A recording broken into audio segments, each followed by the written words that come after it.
তো আজকের দিনে শুরু হলো সকাল সকাল এক কাপ কফি দিয়ে। তারপর চলে গেলাম দোকানের জন্য গ্যাস ভরতে। ফেরার পথে ঘরের জন্য ফুল কিনে নিলাম। দেন বাড়ি এসে স্নান করে রেডি হলাম। তারপর সকালে ব্রেকফাস্ট করলাম।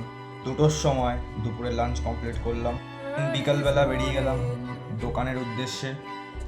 দোকানে এসে দোকান গোছালাম, দোকানের সব কাজ করলাম। তারপর চলে গেলাম বাড়িতে। তারপর চলে গেলাম জিমের উদ্দেশ্যে। তো আজকে ছিল আমার পুশ ডে। তো সবার ফার্স্ট মারলাম ফ্ল্যাট বেঞ্চ প্রেস, নেক্সট মারলাম ইনক্লাইন্ড বেঞ্চ প্রেস, তারপর মারলাম ক্রস কেবল ফ্লাই, নেক্সট মারলাম পেক ডেক ফ্লাই, শোল্ডারের জন্য মারলাম ওভারহেড প্রেস, নেক্সট মারলাম ল্যাটারাল রেস, ট্রাইসেপের জন্য মারলাম ওভারহেড এক্সটেনশন, আর মারলাম রোপ পুশ ডাউন। দেন তারপর বাড়ি চলে আসলাম। আজকের জন্য এইটুকু।